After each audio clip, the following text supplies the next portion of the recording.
Dédé Amouli, un confrère, un journaliste aussi, et aussi Maître Bernardin Ndanou. Bienvenue. Bienvenue, Kilolo. Voilà, avec vous, on va parler du processus électoral en République démocratique. Permettez-moi de vous dire que vous êtes toujours chic, c'est votre défaut. Merci beaucoup. Merci beaucoup. Merci. Alors, Monsieur Dédé Amouli, les élections. Aujourd'hui, on va s'attarder sur certaines provinces, comme Tchapa, Chopo, et d'autres provinces. Mais on parle déjà de dialogue. Il y a d'autres personnes qui veulent assez qu'il y ait dialogue, parce que le processus électoral serait très mal entamé. Nous, il faut commencer par dialoguer, mettre tout le monde autour d'une table, Fayoulou et les autres, pour entrevoir des bonnes élections.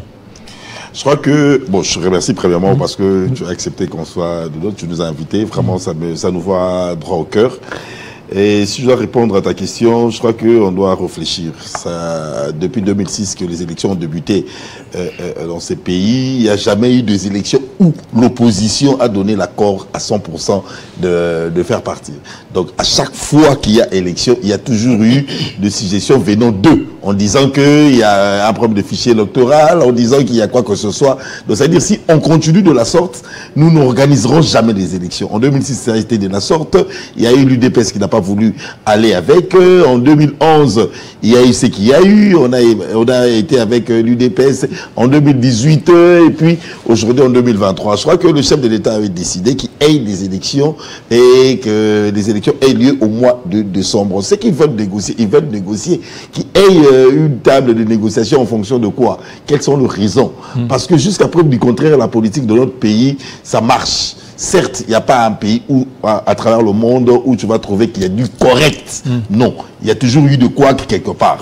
Mais allons aux élections. On a fait le mandat de Tshisekedi de 5 ans. Fatou Béton veut, est parmi les candidats et on aimerait qu'il y ait des élections en bonne et due forme. C'est lui qui prend, qui embarque avec le reste. On va en 2023 pour 5 ans encore. C'est lui qui ne veut pas. Où il trouve qu'il y a de quoi, il reste. Mais quand la population, jusqu'à preuve du contraire, n'a pas revendiqué que les élections qui seront organisées au mois de décembre 2023, il n'y a pas de quoi, alors allons-y, parce que le chef à nous tous, c'est la population. Si la population trouve que ça ne vaut pas la peine qu'on aille aux élections, la population va réagir. La population va parler, la population va marcher. Du fait que jusqu'à preuve du contraire, il n'y a pas eu une réaction populaire venant de la population pour dire que on ne peut pas aller aux élections parce qu'il y a des quicks et des couacs, allons-y. Ça, ce sont des gens qui, de fois, savent que ils ne peuvent comment se retrouver par rapport aux élections de décembre 2023. Et ils cherchent de voies et moyens à nous amener encore en 2 ans de transition. Et si on continue de la sorte, mon frère Jean-David, on risquera de ne pas avoir des élections sans passer par le troubadour de... Maître Bernardin, alors l'Église catholique et l'ECC veulent assez qu'il y ait un audit du fichier dit citoyen. L'Église catholique veut qu'elle soit, on peut dire, auditrice, hein. C'est-à-dire qu'elle puisse aussi mettre en évidence son expertise. Est-ce que vous ne voyez pas que c'est une occasion pour que Kadima puisse se rattraper et qu'il puisse aussi accéder à la demande de l'opposition? Alors déjà, merci pour l'invitation. Je suis très content. C'est la première fois que je passe ici sur Télé 50. Okay, je suis très bien, je vois les matos et tout, ça va. Alors vous savez, les élections, d'abord, il faut dire que c'est une question impérative constitutionnelle. Nous devons avoir les élections dans le délai que la Constitution a prévu. Je parle donc des 5 ans. Mais il s'avère que dans la gestion de la chose publique, l'on peut trouver, entre autres, beaucoup de difficultés. Alors, je reviens sur la volonté du chef de l'État de pouvoir organiser les élections dans le délai constitutionnel. Mais il s'avère que certains cas fortuits peuvent intervenir dans le temps que personne l'a voulu, qui peuvent mettre à mal les élections. Et vous savez, nous sommes dans un pays démocratique où les élections doivent répondre à un certain critérium. L'inclusivité, la démocratie et beaucoup d'autres choses. Et sur ce genre de valeurs, toutes les composantes qui font partie de la course électorale doivent se mettre d'accord. La CENI, qui est comme l'arbitre, doit être acceptée par tous. Chose qui est déjà faite pour moi. les problèmes de la CENI et tout, je crois, se dépasser. Mais lorsque l'opposition, qui est une des composantes pour aller aux élections, estime qu'il faut qu'il y ait l'audit du fichier, c'est une bonne chose. Déjà, l'opposition a été convoquée, si je ne me trompe pas, par le président de la CENI. Ils ont travaillé sur le plan technique, mais aussi, vous le savez, il n'y a aucune élection parfaite au monde. Si la CENCO et l'ECC, qui sont du reste des ONG, veulent avoir l'accréditation pour faire leurs observations pendant les élections, en tout cas, je crois que la CENI ne pourrait pas être... S'ils organisent les élections à temps, ça ne sera pas du forcing. Pas du forcing, c'est parce que tout a été chronométré. La loi sur la répartition des sièges a été votée par l'Assemblée nationale à bonne et due forme. La loi électorale a suivi la même chose et toutes les autres composantes comme le membre de la CENI et consorts. Alors si, par exemple, l'opposition pense qu'elle n'est pas encore prête pour aller aux élections, libre choix est. Vous savez, c'est leur droit, ils peuvent y renoncer. Et nous l'avons déjà vécu dans ce pays. Voilà. Alors, au niveau des Tchapa, avec des thèmes beaucoup plus, qu'on soit beaucoup plus pragmatiques, il y a la population de ce coin qui demande à ce qu'on puisse invalider certaines candidatures de certaines personnalités parce qu'elles seraient condamnées par la loi et qu'il ne fallait pas que ces gens puissent compétir. Et là, je parle de Willy Bakonga. Bon, ce qui est évident, vous savez, dans ce monde, on ne touche que au fruit qui est mûr. Si Bakonga ne faisait pas le poids dans le coin, il n'aurait pas dû avoir de... Il fait le poids là-bas? Évidemment, parce que c'est le maître. Au niveau des Tchapa. C'est le maître de l'autre côté. C'est l'espoir de tout un peuple. Ça fait combien de fois qu'il a été élu là? Pratiquement à tous ces 3 législatures. Bakonga a toujours été le champion du coin. Et ce qui fait que ceux qui naissent, ceux qui viennent dans la politique, ne comprennent pas quelles sont les stratégies à mettre en œuvre pour que Bakonga ne garde plus la couronne qu'il a dans sa tête concernant le coin. Ils veulent chercher les voies et moyens. Est-ce que Bakonga peut être dans de petites choses? Bakonga a été condamné, on sait le pourquoi, on sait le montant, on sait pourquoi il a été condamné. Ça n'a rien à voir pour qu'il ne soit pas éligible. Vous comprenez? Parce que nous connaissons la loi, nous le savons. Je donne un exemple terre à terre. Gekoko Moulumba, qui est le vice-gouverneur actuel de la ville de Kinshasa, il était en prison. Mais pas condamné. Non, il était en prison, pas condamné. Oui, mais il était en prison, mais est-ce qu'il a été condamné? Il était en prison et il a été candidat et il a été élu. Et à Fouda et à Limité. Vous comprenez? Parce que les gens ne savent pas lire la loi et savoir quelle est la personne qui est condamnée et quelles sont les lois qui défendent à ce que ceux qui sont condamnés ne puissent pas faire partie. Est-ce qu'il a été acquitté lui-même? Qui c'est? Lui. Bakonga. Est-ce que nous savons tous qu'il a bénéficié, oui, d'une grâce présidentielle. Oui, mais cette grâce présidentielle, ça n'efface pas les incriminations. Mais sa condamnation n'est pas liée à toutes ces conditions qui font à ce qu'il ne soit pas éligible. Voilà. Maître Bernardin Dano, Willy Bakonga, qui est là aujourd'hui, beaucoup de gens veulent assez que la loi soit appliquée parce qu'il a été condamné. Et lorsqu'il a été condamné, il a bénéficié d'une grâce présidentielle. Et la grâce présidentielle n'efface pas les incriminations.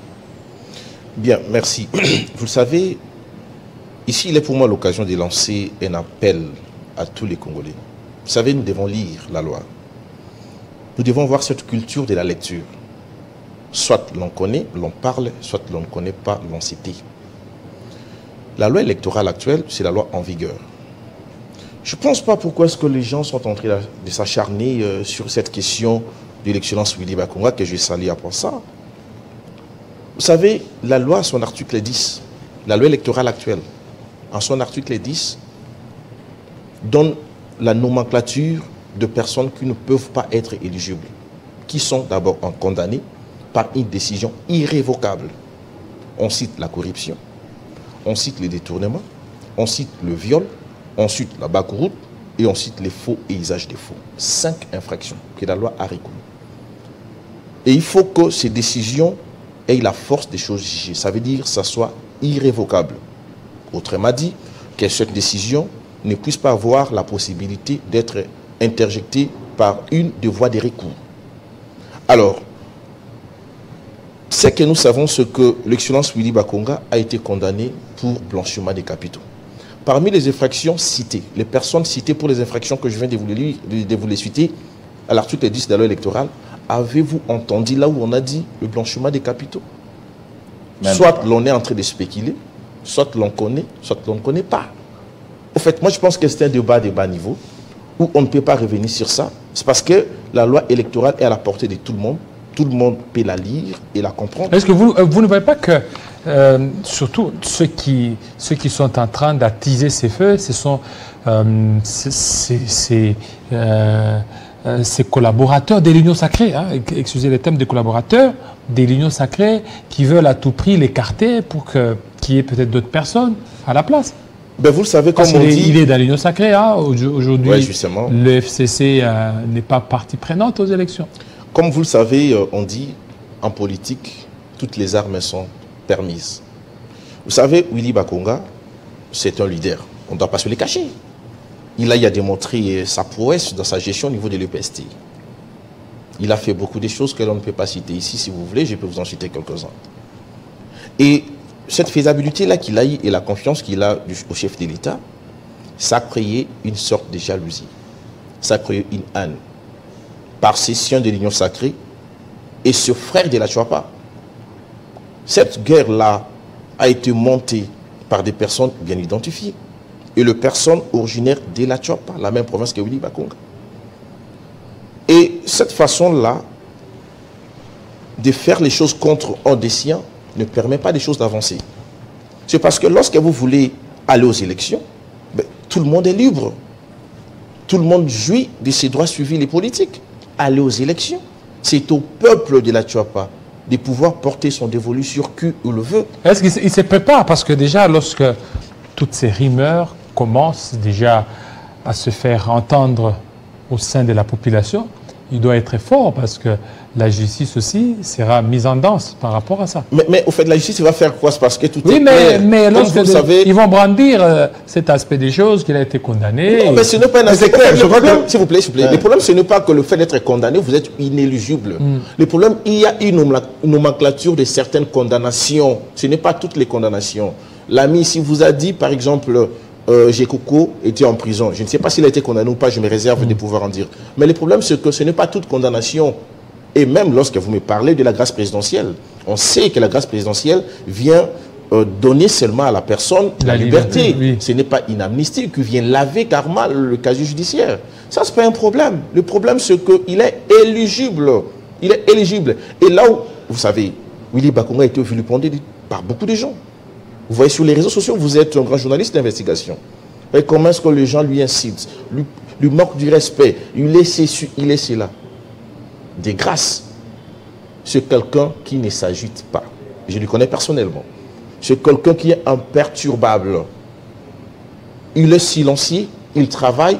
Tout ce qu'il sait faire, c'est donner la majorité des voix au chef de l'État dans des élections qui viennent.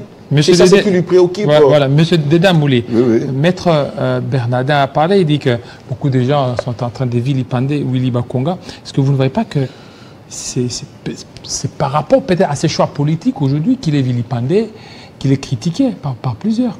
Je crois que quand vous parlez des choix politiques, c'est parce qu'aujourd'hui, il veut donner non, parce qu'il a été à Lyon, il a été au FCC, il a été plusieurs fois reçu ici, on l'a vu, comme il dit, donc s'il n'y a pas Kabila, il quitterait la politique, et aujourd'hui Kabila est parti. Jean-David, à chaque fois que je passe ici, je vous dis, et je ne cesserai de répéter, qu'avoir l'idéologie politique ne veut pas dire de ne pas servir son pays.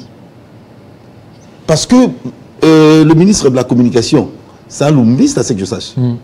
N'est-ce pas, qui travaille avec le Tshisekediste? Le ministre de la Communication, c'est un lumbiste. Oui, mais lui, parce que lui n'a pas fait de sortie. C'est ce que je vous dis. L'idéologie politique peut être acceptée par tout le monde. Bakonga vous a fait une déclaration à haute voix qu'il reste et il est kabiliste. Comme idéologie politique, qui est en lui? il y a de ces Tshisekedi Étienne qui ne veulent pas travailler avec Félix Antoine Tshisekedi. Parce qu'ils ont leur idéologie, ils comprennent que le fils et eux ne marchent pas ensemble. Mais Kabila, le chef de l'État, l'ancien chef de l'État, avant de quitter le pouvoir, il a demandé à ses siens de travailler avec qui et de soutenir qui? Félix Antoine Tshisekedi. N'est-ce pas? Ça n'enlève pas en eux l'idéologie kabiliste. On va passer à un débat révolu. David, Jean-David, je dirais une chose. Ces pays, moi personnellement, je respecte énormément Willy Bakonga. Le chef d'État a eu une vision de la gratuité de l'enseignement. Nous le savons tous, n'est-ce pas? On devait avoir une personne qui devait le mettre en œuvre. Avec tout ce qu'il y a eu comme contrainte. Mais on voit Tony Mwaba qui est en train de perpétuer aussi cette vision. Évidemment, parce qu'il y a eu déjà un lit dressé, comment dirais-je, arrangé et tout qu'on sort. Il est venu. Mais la personne qu'on lui a donné ce travail de mettre en œuvre la gratuité de l'enseignement. Et aujourd'hui, plus de, je ne sais pas de combien de millions de parents sont heureux d'économiser tout ce qu'ils dépensaient comme frais de parents et consorts. Juste 2 ou 3 exemples que je veux vous donner. L'enseignant avait 120 000 francs à Kinshasa. L'enseignant avait 100 000 francs à l'intérieur. Willy Bakonga s'est battu ensemble avec le chef de l'État, Fachi Beton, qui lui donnait confiance, qui croyait en lui, qui jusqu'à preuve du contraire comprend que c'est un expert dans ces secteurs de l'éducation. Il a ramené l'enseignant. Willy Bakonga a laissé l'enseignant à 360 000 francs congolais, plus de 240 000 francs congolais de rajout. À l'intérieur de 100 000 à 300 000 francs. Vous comprenez? Donc tout ce qui spécule, on doit reconnaître la volonté politique, les efforts que Willy Bakonga a pu mettre en œuvre pour aujourd'hui que l'excellence Tony Mwaba hérite quelque chose de bon. Il y a la paix avec l'Église catholique, avec tant d'écoles. Quels sont, n'oublions pas tout ce qu'il y a eu comme tiraillement pour que l'Église catholique embarque dans le navire de la gratuité de l'enseignement, pour que d'autres écoles embarquent. C'était difficile, nous le savons tous. Mais les efforts de sacrifice qu'a fait Bakonga, on ne va pas les nier aujourd'hui. Donc il est loin de tout ça. Il est loin de spéculation. Il est loin de tous ces détracteurs. Il est là, il continue à faire un travail pour maximiser la majorité au chef de l'État, Fachi Beton, en 2023, pour être réélu et que lui ait la paix parce qu'il a cru à l'idéologie. Voilà, Maître Benada, vous voulez rebondir par rapport à ma question posée? Oui, alors, vous avez dit qu'une fois, oui, oui, je suis kabiliste. En dehors de Kabila, je quitterai la politique, je vais faire autre chose. Mais aujourd'hui, il est là. Fachi Beton, bébé. Alors, vous savez, c'est que l'excellence Willy Bakonga dit, sûrement il a dit. Et il l'a dit dans un contexte donné. Il ne faut pas que l'on fasse l'amalgame. Et vous savez, Willy Bakonga, c'est quelqu'un qui a une vision nationale. Il a accepté de servir le peuple. Il n'a pas accepté de servir un régime. Il a commencé la politique avant que le président Kabila ne soit président. La question, c'était que la vision qu'il avait pour les Congo, il en a trouvé chez le président Kabila dans ce temps. Et je vous rappelle ici que c'est le président Kabila qui a envoyé son nom au président Tshisekedi pour qu'il soit nommé ministre de l'EPST. Et à un moment donné, le président Kabila a dit à ses cohortes de soutenir et de respecter, de suivre la vision du chef de l'État. Lorsqu'il y a eu tout ce qu'il y a eu, avec la rupture entre FCC et CACH, le chef de l'État, comme garant de la nation, a ouvert sa main pour dire, écoutez, on doit ouvrir une branche, la nouvelle, qui est l'union sacrée de la nation. Que ceux qui veulent arriver pour aider avec moi le pays, que l'on fasse ensemble. Et lui, comme nationaliste, lui, comme celui qui se veut l'amélioration et le développement du peuple congolais. Lui qui est l'artisan d'un Congo nouveau, est-ce que devrait-il rester fidèle à une personne ou venir servir le pays. Il a accepté seulement de servir le pays. Et cela ne lui a pas mis dans une confrontation directe avec l'ex-président Kabila. Qu'il garde des bonnes relations, qu'il le respecte tellement et qu'il y a de l'admiration envers le président Kabila. C'est question de l'opportunité du peuple. Qui doit faire quoi pour le peuple? Il a accepté volontiers d'aller aider le peuple dans l'Union sacrée. C'est ce qu'il fait. Et moi, je pense qu'il n'y a pas un problème là-dessus. C'est question d'une conviction politique personnelle. Parce que les hommes passent, les institutions restent. Il n'est pas lié au président Kabila. Le président Kabila, il n'est plus président. Il est humain. Comme là, il ne fait plus de la politique. Il est à l'aise, il fait ses chants. On ne souhaite pas qu'il ne parte si tôt, mais il peut aujourd'hui nous laisser sur la terre des hommes. Alors Willy Bakongasu resterait. Il n'allait pas faire la politique parce que Kabila n'existe plus. Il va continuer parce qu'il a une vision nationale pour ses concitoyens. Voilà. Voilà. Alors, Monsieur Dédé Amouli, votre dernier mot, Willy Bakonga. Bon, je vais demander. Je demanderai à la population, et précisément de la Tchouapa, la population de tout le reste de province, que avoir Bakonga, c'est une grâce pour nous.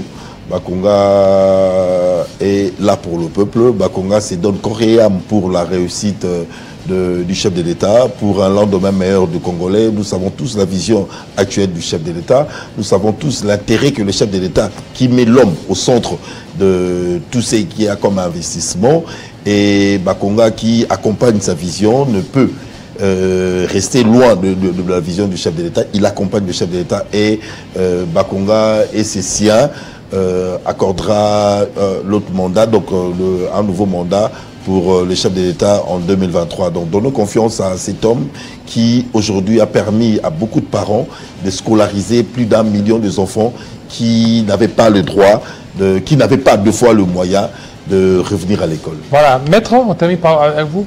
Voilà, ce que je dirais, c'est un appel que je lance à surtout les jeunes de se faire beaucoup cultiver parce que le Congo nous appartient. Beaucoup qui sont là partiront, c'est nous qui avons le destin du pays en main.